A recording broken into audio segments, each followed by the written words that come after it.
great author returns. So it seems. I'd all but given up on you. I said I would be back as soon as I could. I thought you said you were going to the bathroom. I did. Oh, problem? I don't see how that's any of your concern, or a particularly appropriate question to ask. But since you have, no. I didn't mean intestinal ones. I was referring more to the creative variety. Oh, well the answer is still no. I just had some other matters that required my attention. I see. Of course, in my day, we called it procrastination. What do you mean, in my day? You don't have a day. I just made you up. You're a character I made up for my play. That's all. Right. Scratch that. Forget I said it. You didn't say it. Until I write it, you haven't said it. Excuse me. I stand, sit, chat saved, and corrected. Good. After all, you're the one with the pen. And don't you forget it. This is mightier than a sword, remember? Yes, well, I appreciate the metaphor. While I appreciate the metaphor, I know which one I'd rather be wielding, a challenge to a duel. Well, since I don't intend on including any duels, you have nothing to worry about, do you? No, I suppose not, but if I were to be wielding a sword against some poor gimp holding a ballpoint pen, I don't think I'd have been particularly worried to begin with. Look, can you just forget about the duels? There aren't going to be any. In fact, there won't be violence of any kind in this work. No, nor much of anything, really. Excuse me? Well, what have you got so far? You? Yes, of whom we know nothing about. Not yet, because it's just the beginning. And where's it going? What? The story. I mean, presumably there is one. Of course there is. It's a journey of which you will be a part of to some degree. That degree I've not decided upon yet, but it's getting smaller by the minute. So's your story. Look, like I told you, it's just the beginning. It hasn't found its rhythm yet. Well, it may not have, but you certainly seem to have hit your stride. Meaning what? Meaning the constant up and down from this table every 5 minutes. You're like a damn yo-yo. First it's the dog that needs walking, then it's the laundry that needs folding, then it's the sound of some god-awful soap opera I can hear blaring in the room over. Then it's some uncontrollable urge to dust the mini blinds. It's never ending. Meanwhile, I'm just sitting here, not knowing who I am or where the hell I'm going. Join the club. It's all so static, don't you see? It's completely static. This play is going nowhere fast. You can't rush the creative process. But give me something, can't you? I need something to work with here. I need to be someone. For the love of God, flesh me out a bit. The problem is, I'm not sure that I like you anymore. I have a feeling that may be a problem. Oh, give me a break. This isn't a popularity contest. It's a play. You're not supposed to like everybody. That would be boring. Look, when I first wrote you down, I thought we'd go somewhere. I didn't know where, but I thought we would. But that doesn't seem to be happening. Perhaps it wasn't meant to be. Now you listen to me. I have sat here patiently while you've done anything and everything except follow through on what you started. I've twiddled my thumbs. I've stared into space. I've even, in my excruciating boredom, tried very hard to imagine a life for myself. But I can't do that. Only you have the power to do that. So for the love of God, do it. I'm sorry. I don't think that I can. You don't think so? It's not you, really, it isn't. You just said it was. No, it's me. I should have never thought of you. Well, unless I'm missing something, you hardly have. Have you? Not a lot, but just enough to be too much, I suppose. Oh, you really are a piece of work, you know that? It's nothing personal. I wouldn't know. I was never made a person. Well, probably for the best. Oh, really? You that chair. All I meant was, I know exactly what you meant, you supercilious, self-loathing, self-important, self-aggrandizing, you think you're so great and grand. But let me tell you something. One day, you'll be sitting on some cold, hard park bench, stinking of piss and coughing up snot, and I'll be there. Oh, I'll be there, and I'll be laughing. I'll be laughing so hard. Laughing and clapping and singing and dancing and celebrating everything that makes you so disgusting and yet clinging to life because you don't have the guts to kill yourself. and that little tantrum was meant to do what? Change my mind? No, just make me feel better. Did it? Somewhat. Well, it doesn't change anything. There's precious little to change. My mind's made up. I'm sorry it had to be this way. No, wait. What? Just give me another chance. Think about me a little harder. Maybe things will start clicking. Maybe you'll find sides of me you never imagined were there. Or things that you never dreamed of. And before you know it, I could be kickstarting your imagination to producing something magnificent. Something game-changing. Something that shifts your career, such as to a whole nother level. I don't think so. You don't think so? No, you're just not doing it for me. Let's face it, you're a non-starter. Me? I'm the non-starter? Oh, you have some nerve, mister. You have some nerve.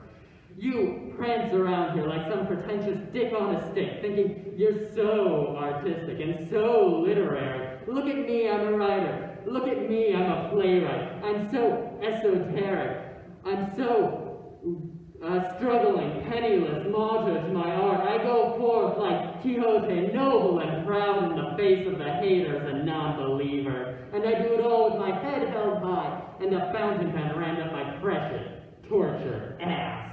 You have no right to speak to me that way. But what do you really do? Really? Not much of anything, really. Stop it! You just like to think you do. I said stop it. Because you like to think that you're so artistic and great. Enough! But guess what? Newsflash, you aren't. I'm warning you. Hate to break it to you, buddy, but you ain't curing cancer here. Stop! In fact, you're not even writing a lousy play. All right, that's it. This is the end. What? I will not be spoken to that way by someone who I personally brought into being. You know, for a second there, you sounded just like my father. You don't have a father. You don't even have a backstory. I was pretending. In fact, I've decided to make you an orphan. No! Yes, an orphan with a deadly, incurable disease. So it's a tragedy. Now we're finally getting somewhere. One of us is. No, you said there'd be no violence. It'll be painless. You bastard! And sadly, after many months of struggle, the tragic orphan's vital organs began to fail. No, please. It was so unexpected, so sudden. There was nothing anyone could do. The doctor turned his head away in resignation. Please, no. The author looked towards the heavens in search of solace and perhaps a little inspiration. Please, I'm begging you.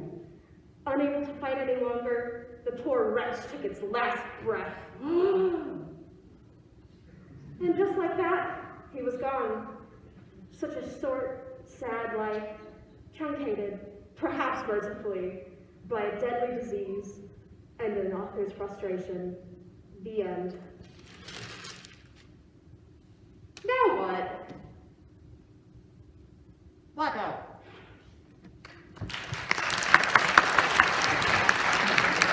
Take it out.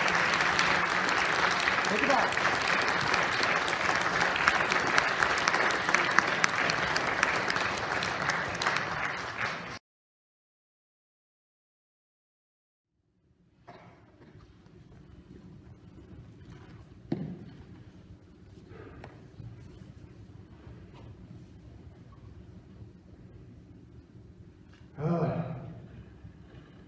Is something wrong?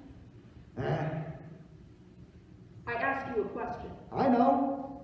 Well, what's the matter? You understand. Don't worry about it. Alright, first of all, you have but the most rudimentary knowledge of who I am, me. So to assume that I didn't understand is presumptuous, to say the least, and more than a little condescending. And secondly, I have to worry about it, because I'm alone out here with you, and a show's about to begin.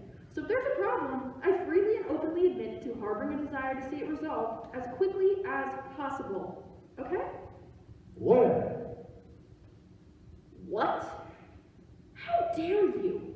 Dare you, you, as thoughtfully transcribed literature under that mindless catch-all phrase that is the embodiment of total unmitigated verbal and mental atrophy. It's not my fault. I'm a victim of circumstance. What circumstance? What's your problem? Stop whining and just out with it. I lack motivation, okay? That's it. Yes! So, what's the big deal? I don't have it either. Most people don't. We just have to force ourselves. Force ourselves to go on. I can't. There's nothing there. I know it feels that way sometimes, but you just have to buck up and press on. Oh, yes! It's all right for you, isn't it? What do you mean?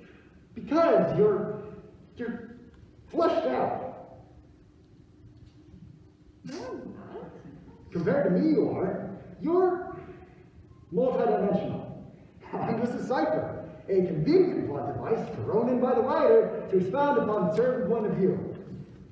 But you're relevant. You have relevancy. You're integral to the story. Well, in a narrative sense, I really don't belong.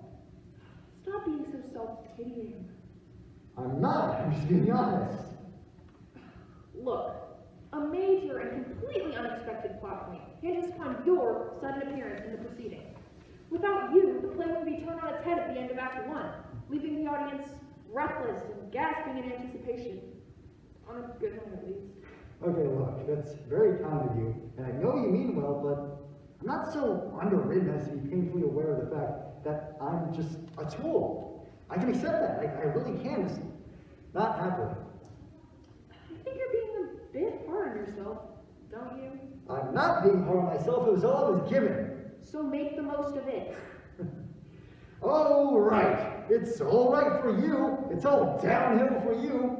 You get to reveal a multitude of wells and depths as your character's arc grows gradually from point A to point B. No, all the way to point B. Your character's arc gradually draws the audience in, endears you to them in ways they initially would have never dreamt possible, leaving them both satisfied and intrigued. This character that they found themselves initially repulsed by turns out to be an all too complex and all too human representation of someone they can identify with. As they step out into the night air, they feel buoyed and having spent an evening and some hard money in a rewarding and enlightening manner with you. And what's wrong with that? Nothing at all. It just wasn't my story they were taking. It was yours. I was just a plot point. A vital one. In your story. In the story. In your story. I'm a catalyst, nothing more. I have no inner depth. I have no raison d'etre. I damn well want one, and I don't care who knows it. I think you've already started to give yourself one, don't you? The way you're carrying on. Perhaps at the start. But I shouldn't have to fight for it. That's my point. Why not? Anything in life with a dam is worth fighting for. Well, yeah, but so much harder for me, don't you see? Because I lack Motivation. Yeah, I got that part. no need to be so testy. It's not my fault I was underwritten. No, but it's not mine either. I didn't ask to be written as the bigger part. I didn't ask to be more absorbing and relevant to the current state of the human condition. You're behaving as if it were some sort of competition. Oh, absorbing. Are we now? Well, I'm speaking theoretically, of course. I mean, it's the writer's intention. It's nothing to do with me. I mean, I'm not saying I'm personally absorbing. I'm just reflecting the viewpoint of... Is this the pre-show, by the way? This? Yeah. No. Then what is it? It's, pre-show. Okay, what's that? Sort of like off Broadway. Okay, meaning, Well, it's not quite there, but it's not quite there either, so it's sort of almost not quite there. where's there? Somewhere else. Sounds very ephemeral. Yeah, it is. And that's the beauty of it. By the way, you're sounding more dimensional by the minute. Oh, thank you. Against type, I might add. Indeed. Speaking of which, I meant to ask you about that earlier. Are we characters? Us? Yeah. No. Then, what are we? Words. We're just words. Well, not just words. I mean, words are the most important part, after all, but we still only exist on paper. Okay, then why are we here? I'm not here. You're not? No, of course not. Am I? No. But I thought it was a character, or at the very least struggling to become one out of what little I am. No, you got it all wrong. Again. Then, why am I here? You are here to tell the story. Ink on paper, remember? I don't feel like it. Well, I mean, not you in yourself necessarily, but in what you represent. You're ink on paper, from quill to laserjet printer. You are and always will be the beginning. If others may mold you and shape you according to their will, for better or worse, but you always will be the font, in every sense of the word. It's what you are. Gosh, wow, I never thought about it like that before. Certainly, I don't feel so sketched out and convenient. Thank you very much. I'm glad, but don't thank me, they weren't my words.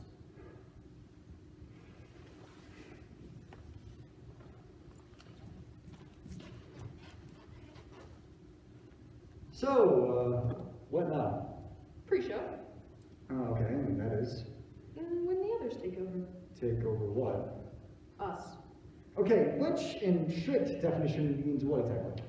Well, strictly speaking, I wouldn't like to say, but which includes those by no means limited to makeup, gargling, vocal exercises, diarrhea, frantic last-minute line readings, pace, sense memory recall, and stumbling around in the dark, trying to find your spot, praying to God that you do before the lights come up and expose you as a co-conspirator in the enormous piece of artifice that you're attempting to lay before a potentially skeptical, though willingly complicit, public. Good heavens, I think I was sitting back in the paper if it's all it's gonna be. Oh, trust me, I'm about to do the same thing. Actually, before I do that, how do you identify? I was wondering about that. Didn't you read the play? Okay, well, yeah, but mainly my parts, it was a good read. Then shame on you. As I told you before, big or small, we're all part of a whole, and the only way that we can work together is by accepting that. If you don't have the last little piece, you'll never have the whole puzzle. Sorry. Anyways, does it matter? No, what? My identity. Oh, not today. So, why ask? Well, I was wondering if you wanted to get a drink sometime. Now? Only if you want to, but, well, I just sort of like you, in a way, and anyway. As a matter of fact, I would love to. I'm quite literally dying for a drink. Let's leave them to do what they will. Good, bad, or just plain incomprehensible. Maybe afterwards I can show you with my subtext I've been working on. Wow, easy, Tiger. Don't get too far ahead. Yeah. Sorry, wasn't trying to, yes. Anyways, did you have somewhere in mind? No, did you? No, but I know a good place on 46th and 1st. Sounds like a good place to start.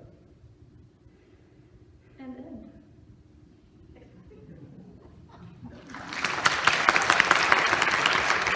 Take it out, take it out.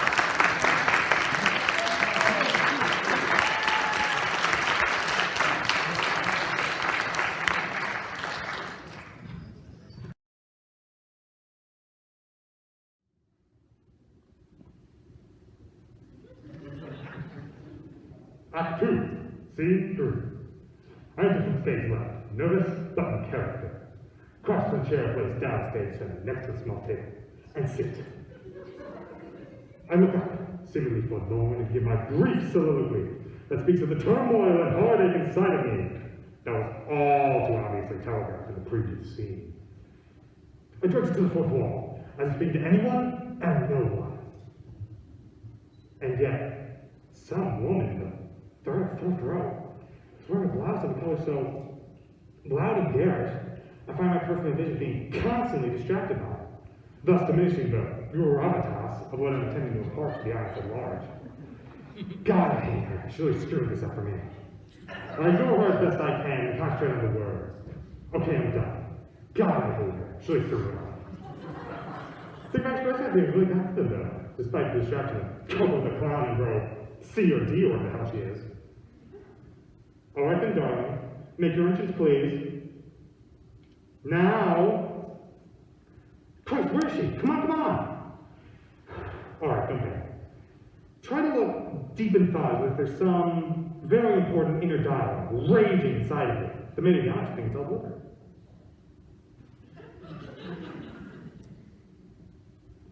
Christ, where is she? Ah, show her right now. I answered hurriedly from stage left. At last. I run across the stage, justly seeking the whereabouts of my one true love. Even though I was getting right there when I be halfway not to notice it immediately. But this is theater, so on I search, hoping until, oh yes, there he is, my heart's desire. In the form of one of the most obnoxious, and egotistical jerks I've ever had the misfortune of working with. I smile sweetly. I suddenly became aware of her presence, and just how red and puffy her eyes are. I'm the talent director again last night, I'm assuming. My, what a far cry from those little flesh coming to fall off on the audience right now. Dropping on the flatter. I turn away, hurt. I dropped to my knees and beseech him. If only knew I'd rebuffed in the library in the previous scene. If only knew the deep, dark secret had to keep hidden from him. If he only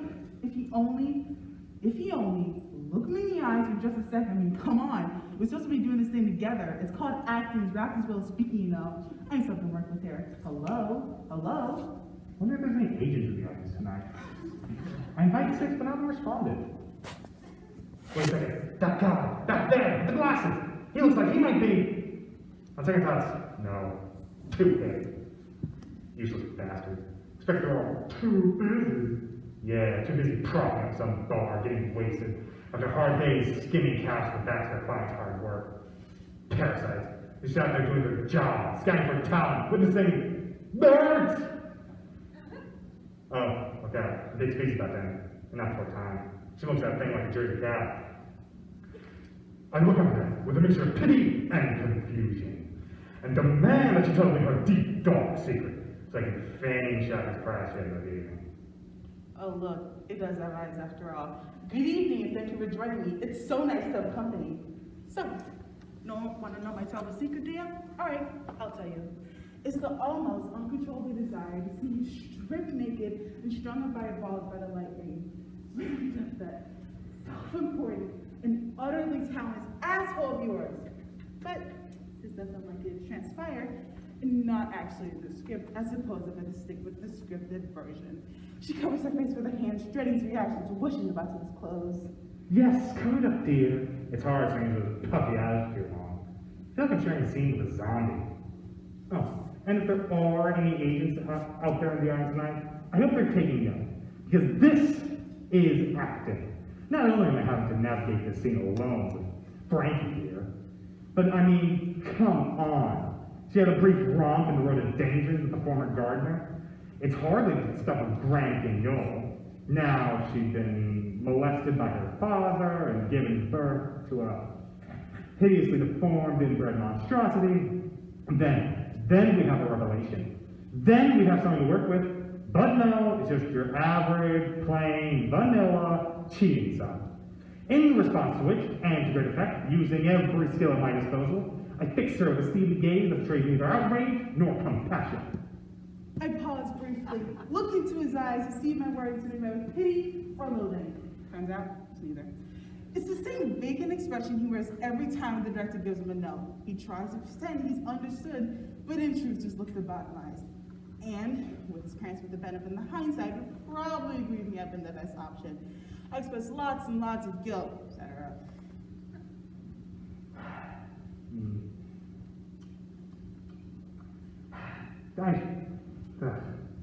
This crap.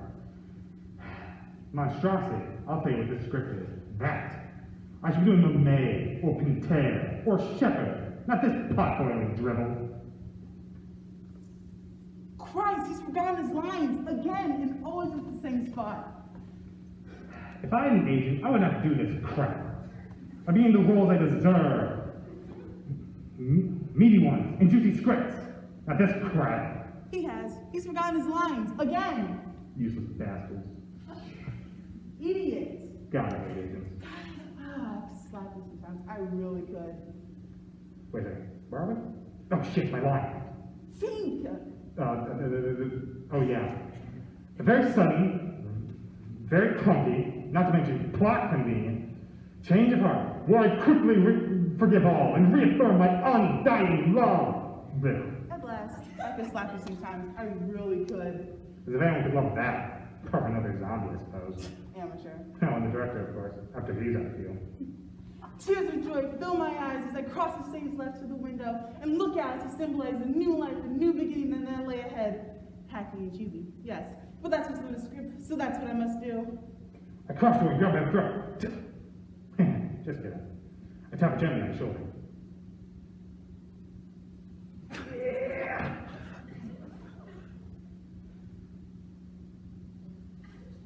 I turn around, my heart will flying to look to face my dear true love, my dear true lobotomized looking love. I get down on one knee, and from my pocket, I produce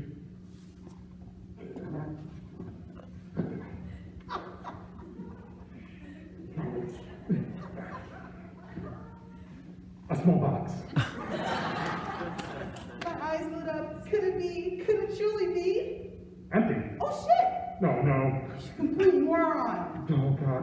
I swear it was there. I swear I checked. I think. Alright, don't panic, you idiot. Just mime it. Oh, yeah, maybe it fell on the floor. Maybe it's in my pocket. Maybe I should check. No, be honest with you, for sure then. It'd be obvious. Just mime it. Oh, God, what am I going to put on my finger? Mime it. I'll just mime it. He slips the engagement ring onto her finger when she then lovingly admires while deftly using her other hand to block us from the audience, and proceeds to tell her how her heart is full of, actually it's a death wish at this point. That was quick thinking. Yeah, it's no thing. See, I don't panic in a crisis. That's the mark of a professional. You're like the best here, Frankie. Which now brings us to the sadly inevitable, the moment in the play that tortures my mind and strains my stomach 8 times a week, the kiss. She turns her head to one side, coquettishly. All right, Oliver, eat your heart out. I hope you're watching wherever you are, because this, my friend, is the highest mountain an actor has ever had to climb. This is what separates the men from the boys, the ham from the hamlets. This is the moment where, after summoning every last ounce of strength in Kurt, I am called upon to lock lips with corpse breath. Make it convincing, but make it click. I'm an actor. I can do anything, even this. She appears coy and vulnerable, her lower lip quivering in slightly in anticipation. Her stomach, on the other hand, is gripped by nausea and revulsion. Her head but the duty to the craft. All right, here I come. There might not be any director residue left on those lips. From his mouth or otherwise.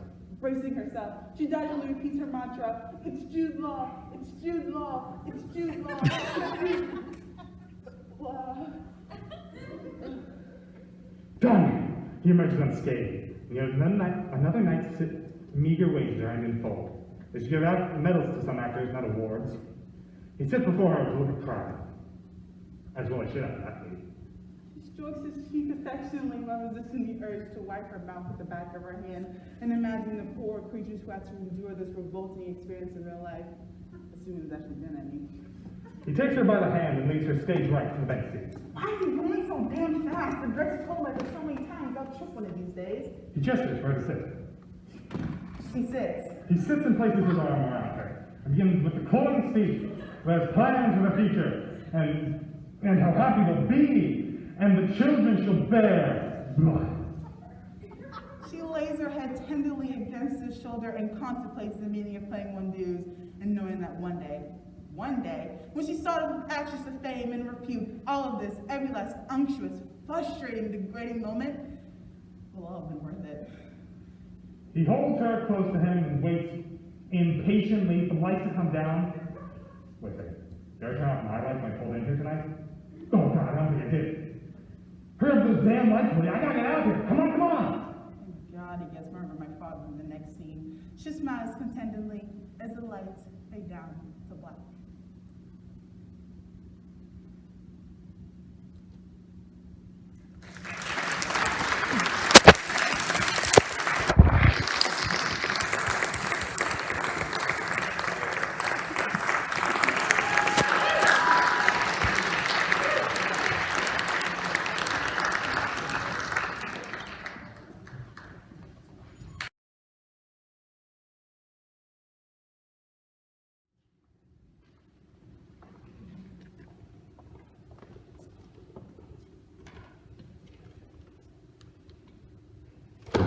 Oh, that is absolutely, positively, undeniably the most astonishing thing I've ever read in my entire life. Ever. Yes, well, do you think you could read a bit more quietly, please? Astounding. Mhm. Earth-shattering. That's nice. It's almost too much to wrap my head around. So, 22 across.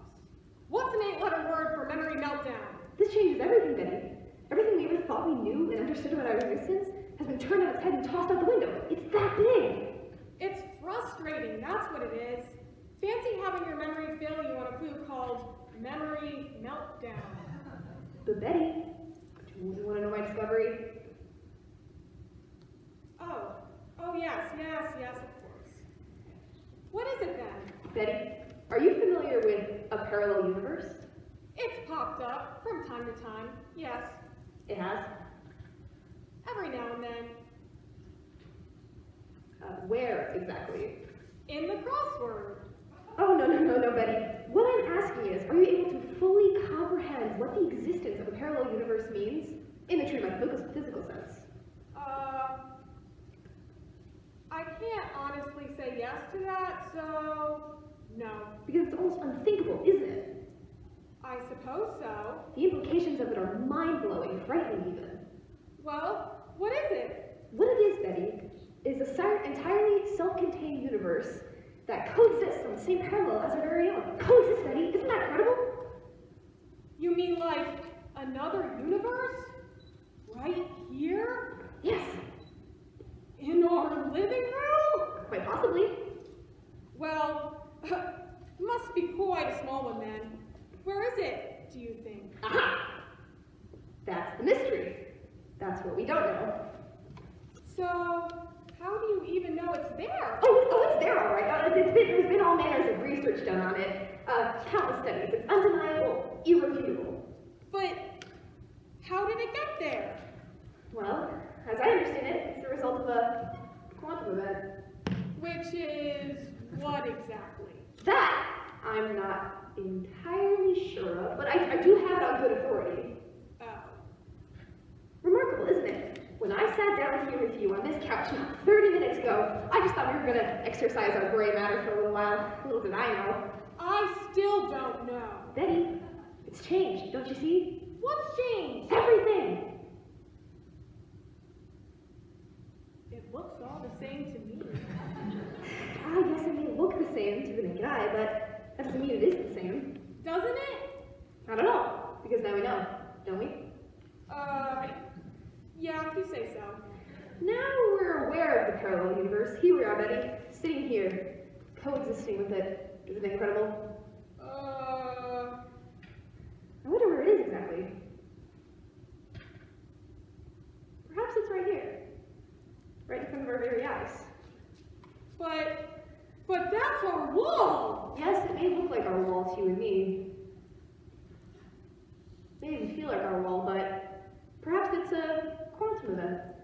Well, if it is a quantum event, it's got a picture hanging on it. Yes, and a little askew, if I might say. Are you sure about this, Bobby? Never more certain.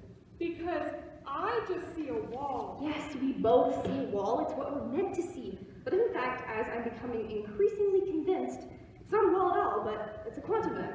What we see before us could actually function as some sort of inter-universe two-way mirror.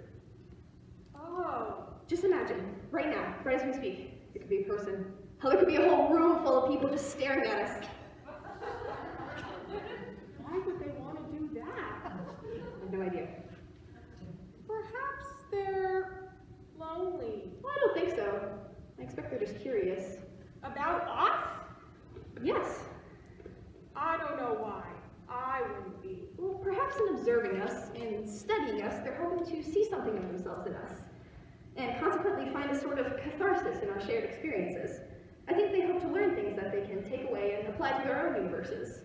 Yeah, well, they're not going to learn very much watching you read and me do a crossword puzzle. Well, not at this precise juncture, but in other times we're more animated and, well, busy being us. Wait just a minute.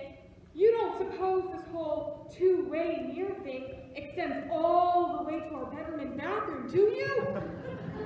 I wouldn't want them looking in on us while we're exposed. Goodness me, no, I don't imagine for a second that a quantum event would ever be caught dabbling in smut. Hey, gave me a bit of a turn just thinking about it. No, I'm sure it's all above board and confined only to this room. If there is anyone out there looking at us, I'm sure they have absolutely no interest in probing our more sensitive areas. I wonder if they're being forced to do it. They come and look at us? Yes. No, I wouldn't think so. One or two of them, perhaps. They could be. They could live in some sort of totalitarian state where they're forced into rooms and made to look at ordinary people going about their ordinary business, no matter how boring it gets. Perhaps it's a form of torture. Oh, do me, Betty. You are putting a bleak spin on things. Well, no, I prefer to think of it as something more cultural. Cultural? Us? Well, not us necessarily, although I do believe my choice of a reading material does denote the hallmarks of an enlightened mind. But in general, yes, I wouldn't be surprised if many of them are just looking for some sort of edification. That pops up every now and then, too. It does? What does? Edification in the crossword. Ah, I always think it means to eat or something like that.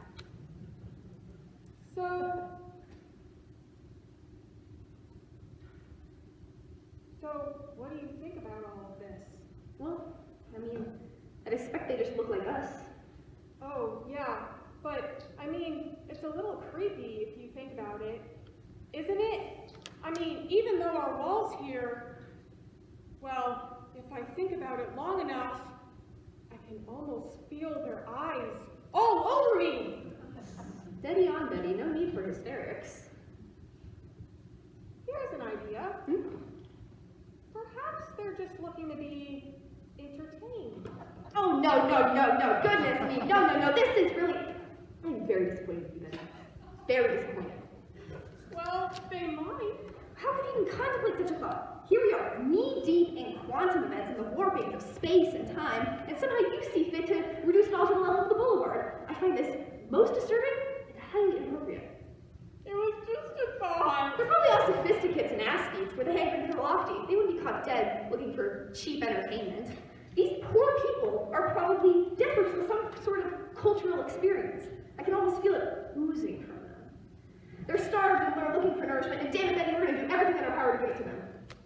We are? Yes, we are. We're going to give them all the culture they'd ever dreamed of and more. We'll read the classics to them. We'll read them poetry from Keats to Cummings. We'll play them Brahms and Beethoven. And we'll recite every play ever written in every language. Oh. We'll sing operas to them. We'll show them our dance steps. We'll tell them the lessons of every philosopher to ever exist. We'll give them lectures on art history and seminars online. By God, Betty, by the time we're done with them, they'll be on their knees begging for a way to thank us. Oh, dear. Right then, let's get to work. I say we start with James Joyce. Now, where did I put my copy of Finnegan's Wake? Perhaps it's... No, it's not. I wouldn't put it there. Is it under here? No, oh, this is all terribly frustrating. Wait a second. I just realized something. Oh? Your crossword puzzle. Yes? 22 across, an 8-letter word for memory meltdown. What? Isn't it obvious? Is it? Blackout! Oh, blackout.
Thing is, Jim. Oh, can I call you Jim? I know it's James, but I'd like to feel more. You know what I mean? Yeah, It just makes it more, I don't know, real. sure. Especially in a little one-on-one like this. Yeah, no problem. I'm so glad. I am Arthur, of course. But to you, Jim, I am Art. Okay, Art. So, what's the problem? Don't you just hate that word? Problem? No, not really. Oh, I do. Loathe it. Anyway, the reason I wanted to have this little chat with you, Jim, is, well, let me say, this has absolutely nothing to do with your performance this evening. Okay. Nothing. Zero. Zip. Well, that's good. Because what you have to offer is nothing short of sensational. Really? Yes, I would describe you as a major talent. Really? Quite remarkable. Wow. I would describe you as a major talent. Wow. Don't sound so surprised. Surely you're aware of the extraordinary gifts you possess. Well, I suppose we all like to think we have something. I'm more inclined to think that you, Jim, have everything, and more besides. Wow, that's amazing. And you could really tell all that here tonight? I have been in this business many years, Jim. Many, many years. And rarely do I come across whatever it is you have. That's incredible. You could tell all that here tonight. Yes, I was watching you carefully, very carefully. You specifically. Wow, good thing I didn't know, or I would have been, thrown off. Yes, well, that rather brings us to the reason for this little tete-a-tete. Okay. You see, it'd be remiss of me, regardless of your bountiful talents, if I didn't, oh, how do I put this without sounding harsh? Describe your areas for improvement. Well, yeah, I mean, you're the director. Yes, Jim. Yes, I am. The success or failure of this entire production rests on my shoulders alone. It is an immense responsibility, and I do not take that lightly. It is for that reason alone that I must return to that most vile of all words, problem. I mean, if something's not right, you gotta let me know. Yes. Yes, I must. God, I hate my job sometimes. No, really, it's okay. I don't mind. But I mind, Jim. I mind. It all just seems so ridiculous, doesn't it? All this finding fault and criticizing, when all you want to do is to enjoy everything your eyes are bearing witness to be swept away in its rapture. Not if there's a fault, no. Oh, this mad, insane profession. Why did I let it seduce me? I suppose because you love it, Art. Yes,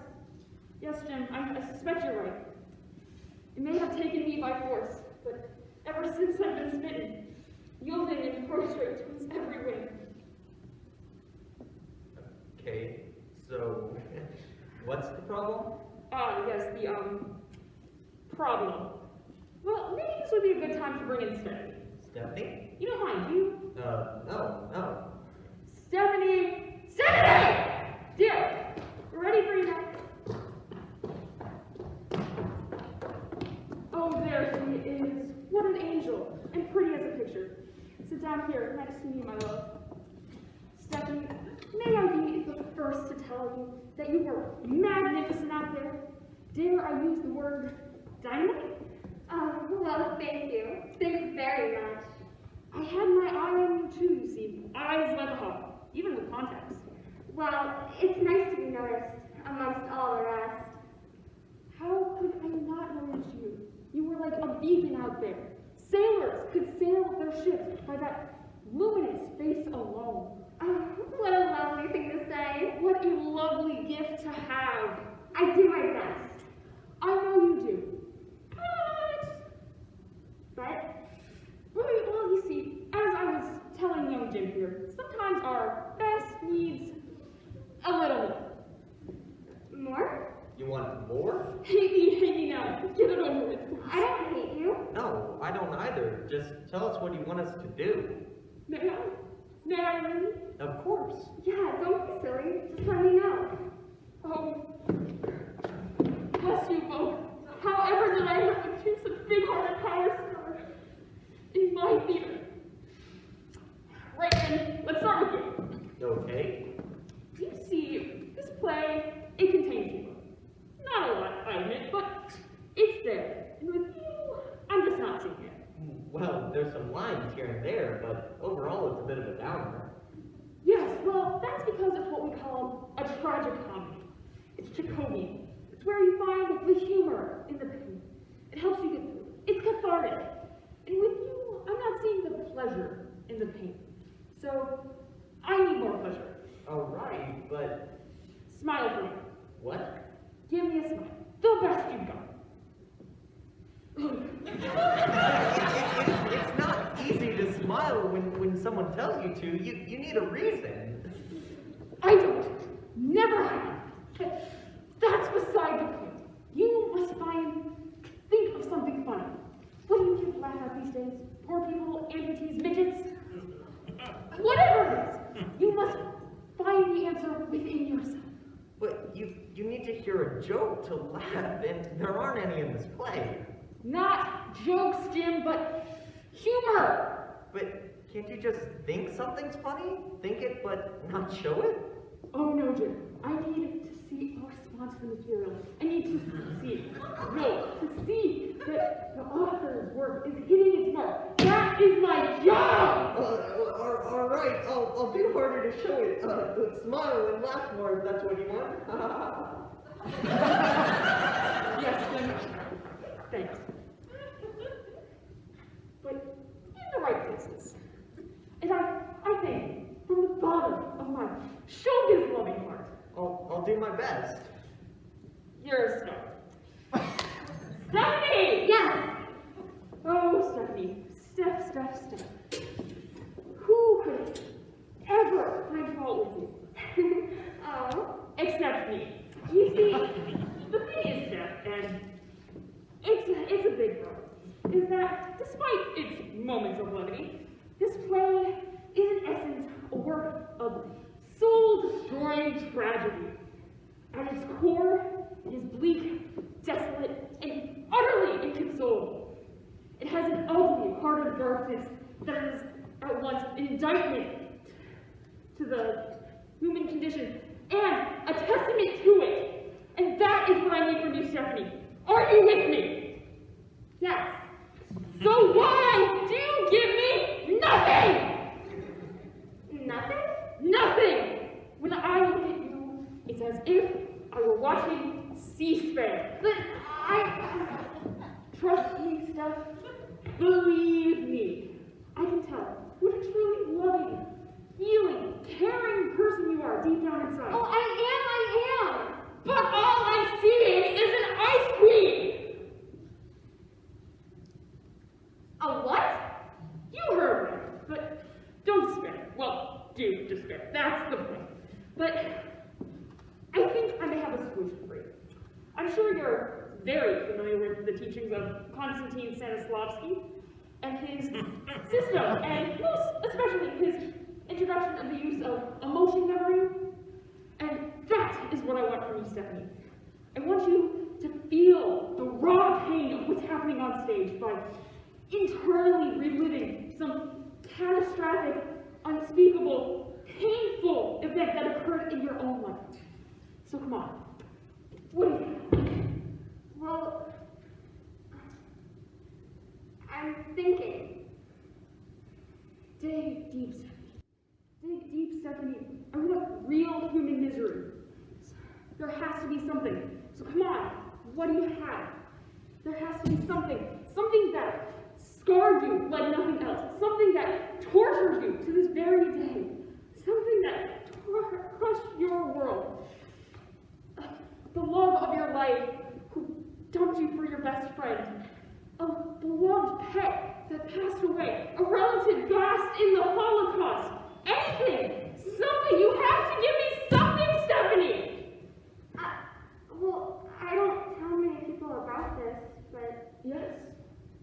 when I was 7 years old, my mother committed suicide in front of me. Hanged herself. Yes! She didn't need to. In front of me, I mean, I just walked in at the wrong time, just as she was doing it. I mean, there was nothing I could do. It was all weird. I was only 7. Of course you didn't. Of course you were. Oh, this is pure gold! Now, just imagine this. Imagine. The final thoughts going through her head as she was dangling from that homemade noose. Seeing her young daughter below her, knowing she just emotionally crippled and scarred her for the rest of her life. And there was nothing, absolutely nothing she could do. It was too late. I think of that. Such a haunted, tortured death. Yes. Knowing that her final grotesque, selfish act would ripple painfully through the life of her innocent young child. Yes. Yes, and that is emotion. That is what I've been looking for, Stephanie. I knew it was there all along. It just needed someone like me to bring it out. All right. Let's go back. I don't deserve either of you. I really don't. Now you go out there, you take your seats again, and you make me proud. Be the best audience you can be. Remember, enjoy the rest of the show. It's all for you. And remember, feel it, live it. I love you guys. Each and every one of you. All right, intermission over. Act 2 places, please. Now let's make some magic.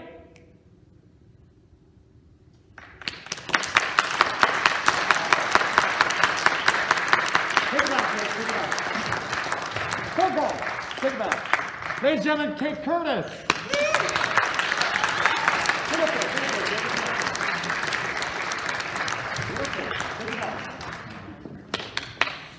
Go in the MC line. Take your bow. Xavier and Maya.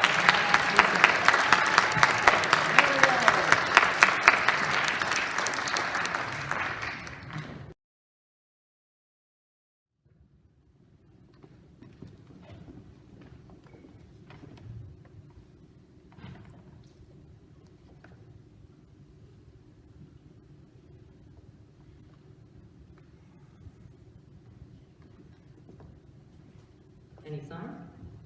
Nothing. Where the hell is he? I'm beginning to wonder if they haven't. Shut it. Don't even think it. We can't afford to.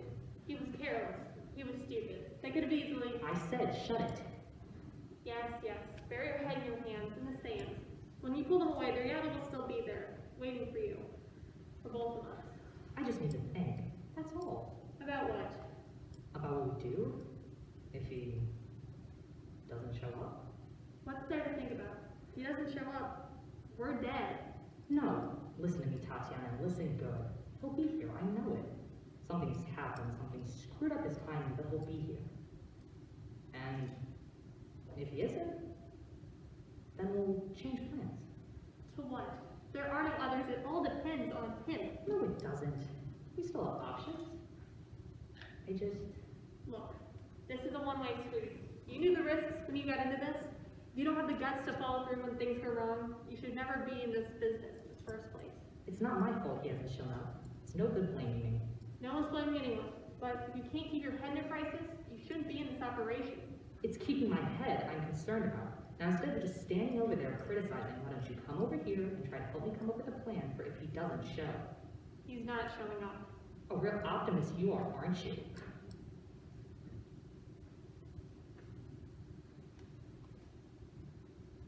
I think I figured it out.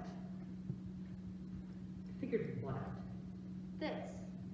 Us. All of this perpetual waiting. What's to figure out? We're just waiting for him to show up. But I told you, he's not showing up. Not yet. He's not showing up because he was never intended to show up. It's all a setup. What are you talking about? Us. This. We've been set up. By who? I'll give you one guess.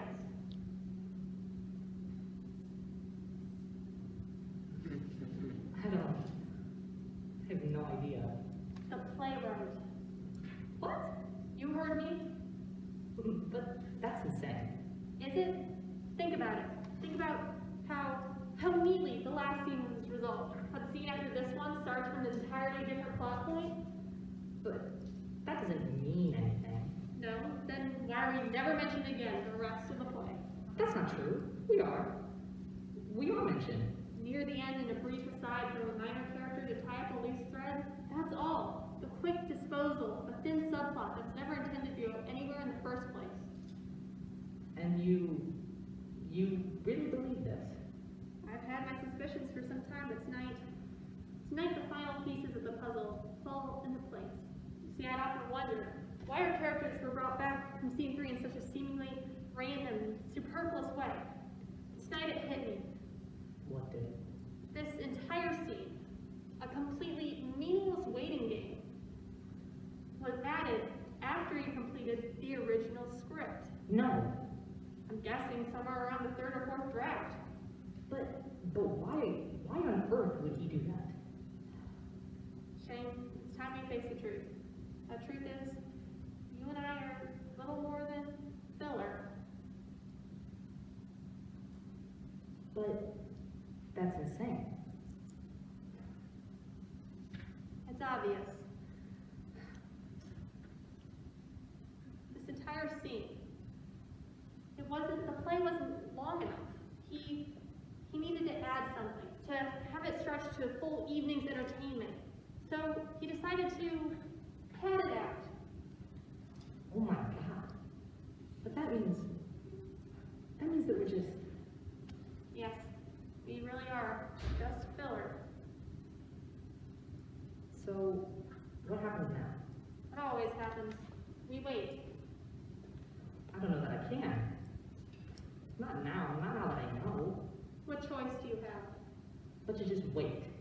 Knowing that it's all pointless. Knowing that we're just killing time because of a poorly structured play. We've done it countless times before, and we'll do it again. But that was before we knew. Oh god, this is torture. I doubt it's a walk in the park for the audience either. Let's hope that they remain intrigued enough with the mystery of who we're waiting for and don't start putting 2 and 2 together. This is unconscionable. How could he get away with it? Doesn't matter how. The fact is, he has. Anyway, it's nothing new. I see it all the time. I should have guessed. Why didn't I see it? Don't blame yourself. But I should have realized the whole concept was suspect. I mean, 2 people just waiting around for someone who never shows up. Who could possibly find that interesting? People are strange. Perhaps they read more into it, see it as some sort of, I don't know, a metaphor? Well, I don't. I see it as a cheap cop-out from a lazy playwright bankrupt of both ideas and principles. And yet still, we wait. Not me. Not for much longer. What choice do you have? So, we just wait. Until the end? Yes, I'm afraid so.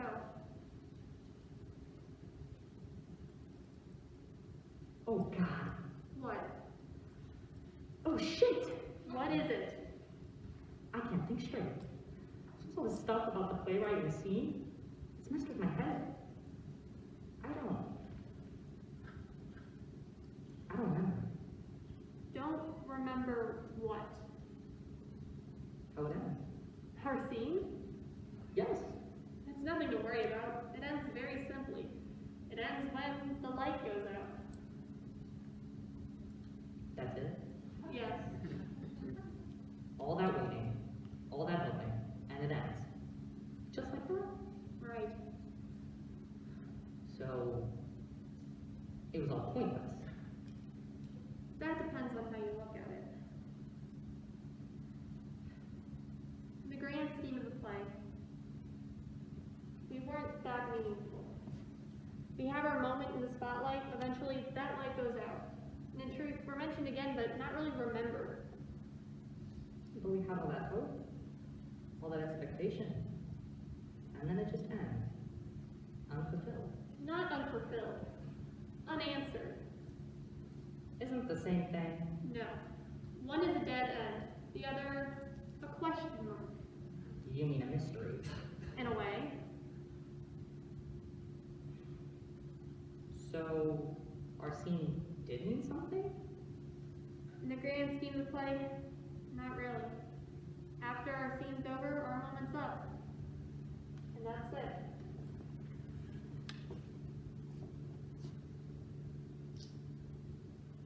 So, what happens now?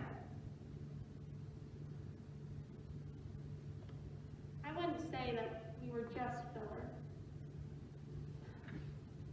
It hasn't been that bad. We had our time together, you and I, and on the whole, you're a pretty good company to share it with. Anyway, it couldn't go on forever. No. So all in all, I'd say it was worth it. Yeah, I think so. Good. Now give me your hand.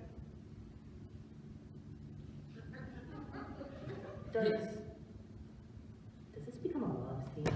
No shame. Mercifully not. But it is the end. It is? Yes. Are you sure? My memory's better than yours, remember? Oh yeah, I forgot. Are you ready? For what? For what comes next? Which is... Well, I'm afraid even I don't know the answer to that. Oh. Okay. Are you ready? Yes. Very well. Our moment's up. Time to go.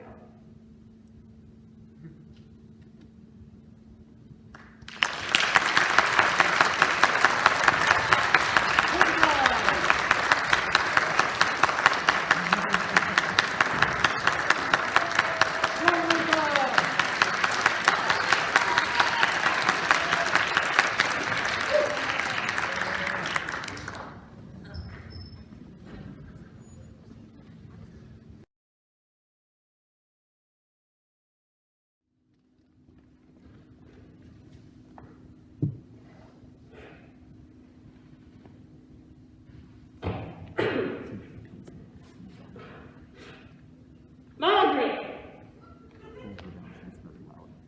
Margaret! Margaret! Yes, Mother, what is it? What the hell took you so damn long? I'm sorry, Mother, I was washing your bed sheets downstairs. Bed sheets?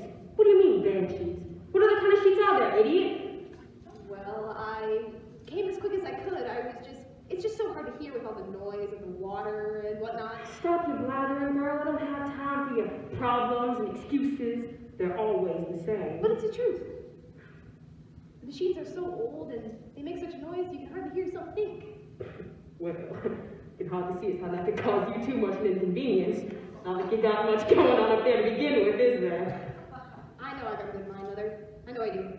I just never had the opportunity. That's all. For what? An education. A proper education.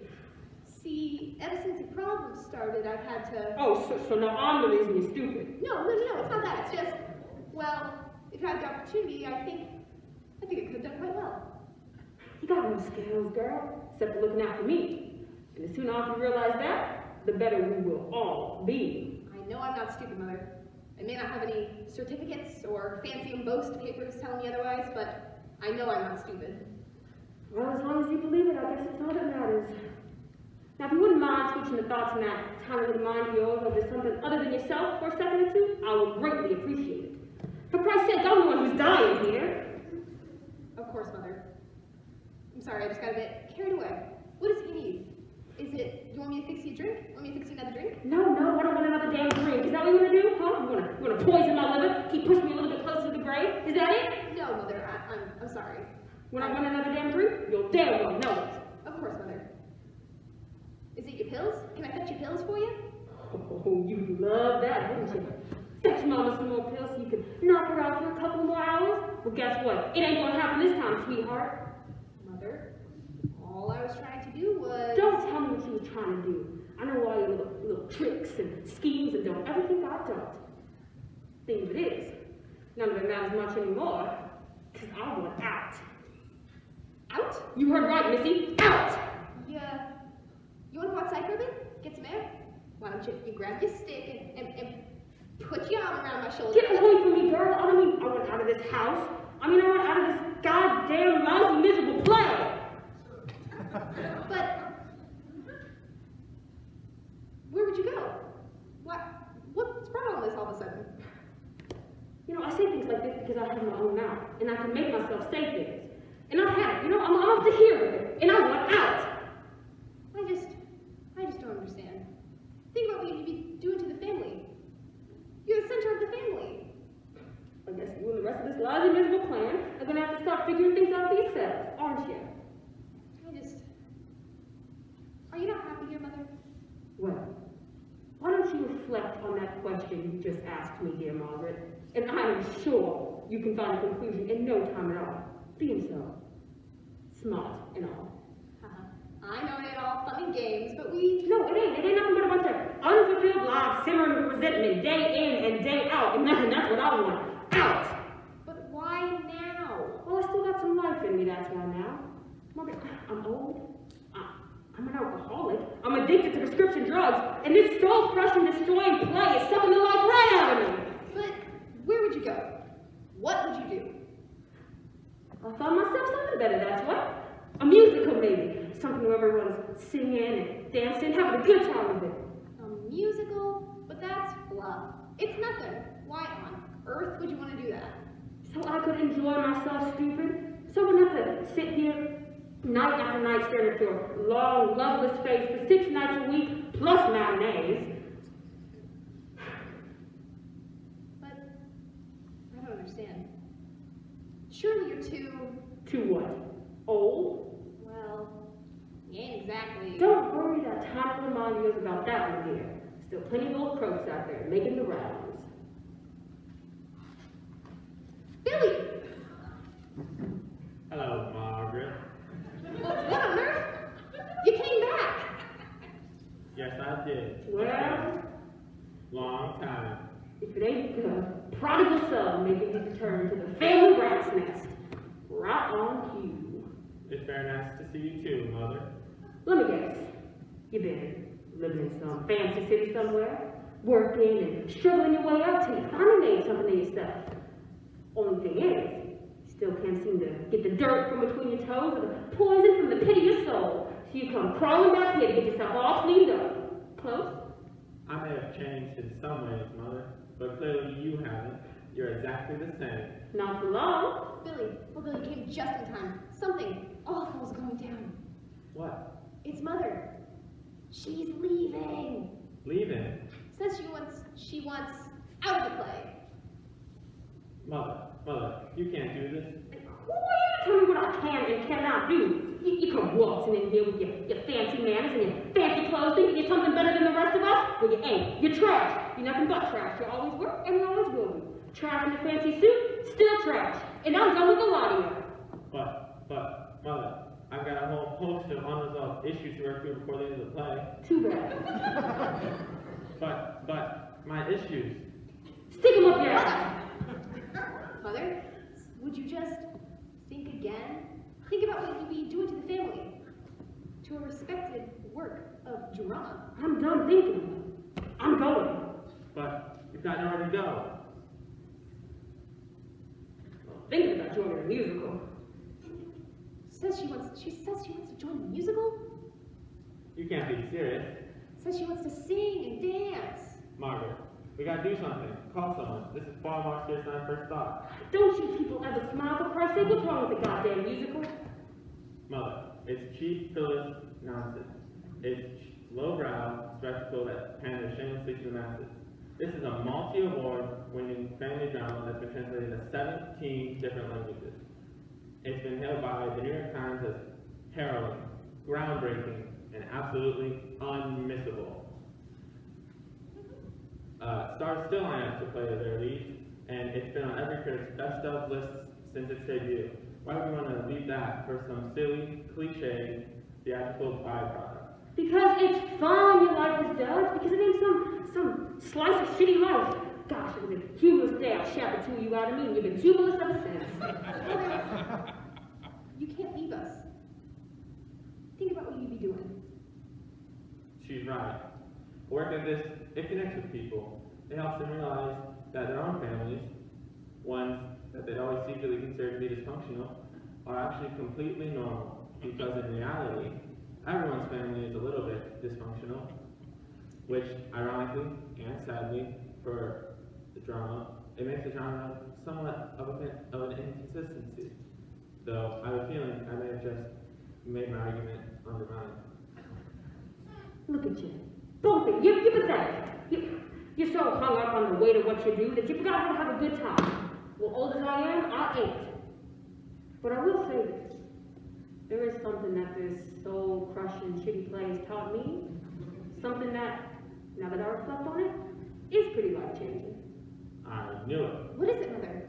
Well, all those years ago, when your pa just up and left me, right after he had seated me with a couple of brain-dead tit suckers, well, I just plain hated him.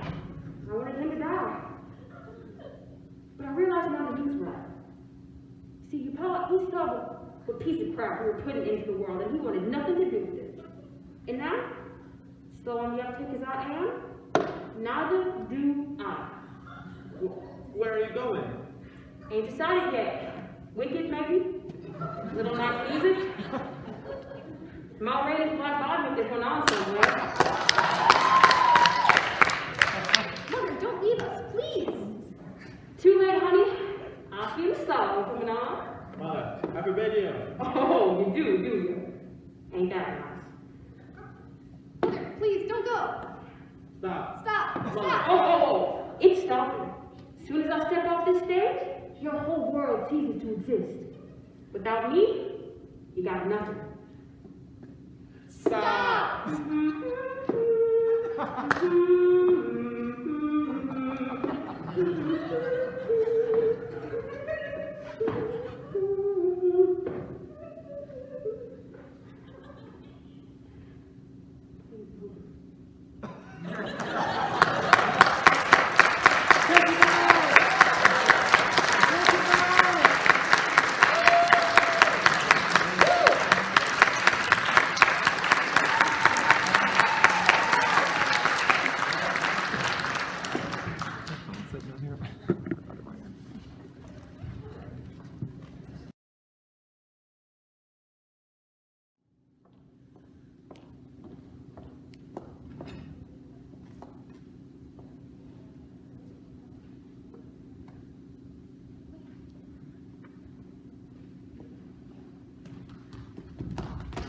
Heading out?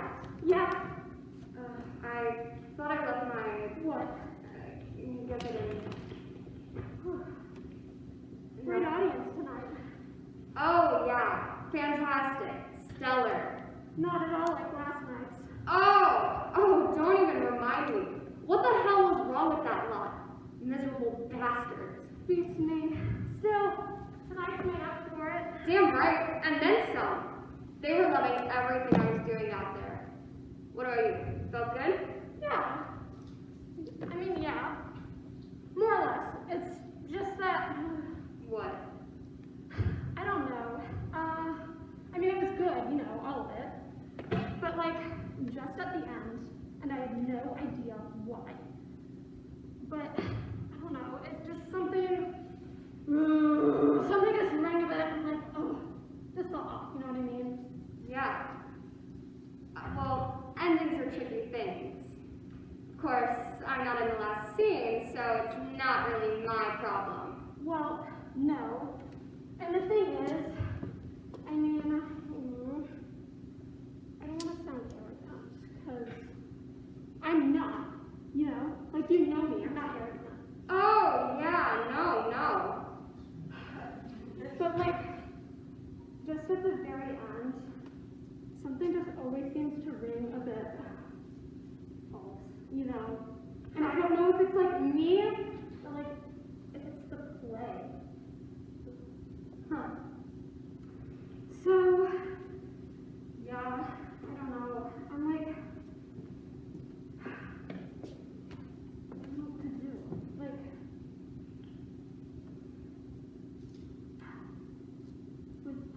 what? Like, I'm a classically trained actor, you know?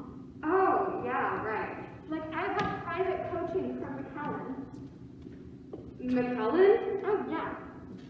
Well, that's certainly impressive. Oh, yeah, he's really good. You don't have to tell me. Oh, fancy that. Private coaching from Sir Ian McKellen. Oh, no, not that one. What? Not Ian, John. John. Yeah, John McKellen. He owns one of those places over on Dower Street. He's very good. Very, very good. Right. So, I mean, you know, I know my stuff, you know? Of course you do. But, like, just at the very end, and I have no idea why, something just always rings a bit false, you know? Well, like I said earlier, endings are tricky things. Sometimes they just sort of lazily drift off and they end up into the air. Other times, they are all too conveniently wrapped up in a busload of silly coincidences that leave you with the feeling that you've just been ripped off. And other times they just feel a bit tacked on, you know? Tacked on? How do you mean? You know, like what's it called? A Deus Ex Machina. A what? A Deus Ex Machina. It's a plot device that writers use, presumably when they're at a complete and utter loss of how to finish what they started. But, like, what is it? You know, it's where they suddenly introduce this new, unexpected character or event or whatever that changes the whole scenario in one fell swoop. Sounds like a bit of a crap to me. It is! And I would feel like with that, my friend, may well be your problem. Yeah, I think you might be right. I know I am. Well, do you want to know how the play ends? Yeah, remind me. So, just at the very end, my character's been left like all by herself. I know. Ugh.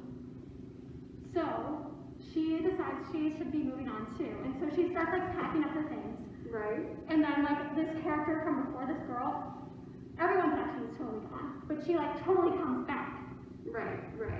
And so, you know, they're talking about this and that, and like the audience and whatever. And then comes like this revelation that my character does not feel good about her performance. This is definitely starting to sound familiar.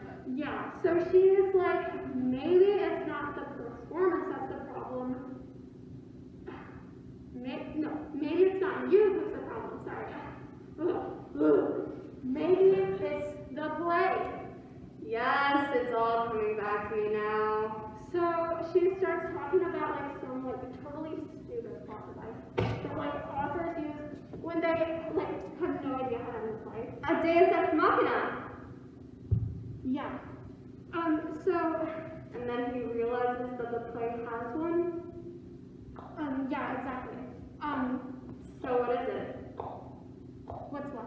The Deus Ex Machina. Oh, yeah, so, like,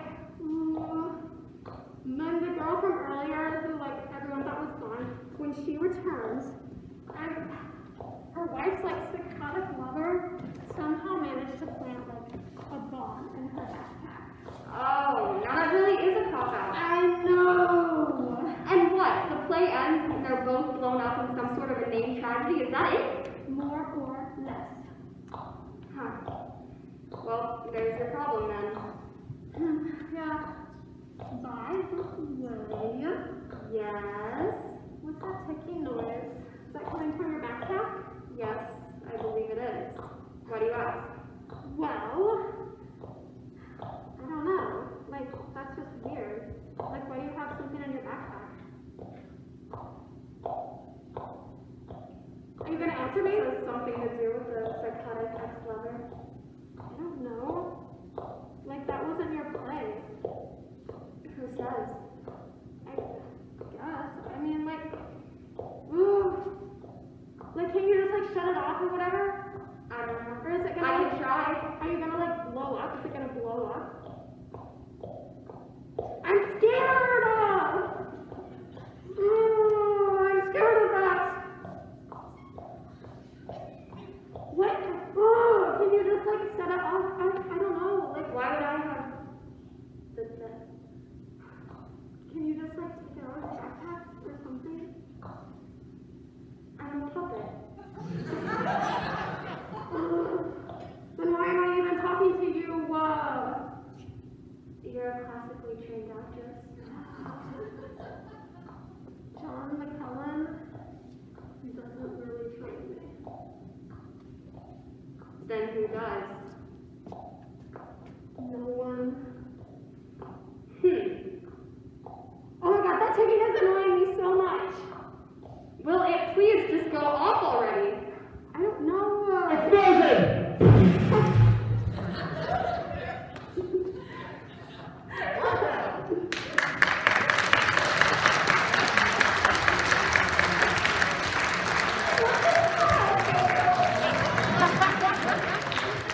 Ladies and gentlemen, the cast of Pet Eminence. Okay, the whole cast of crew, come on out, come on out.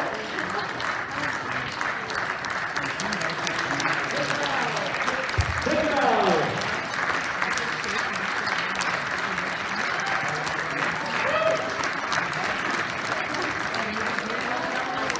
Ladies and gentlemen, the cast, the crew, the directors, all the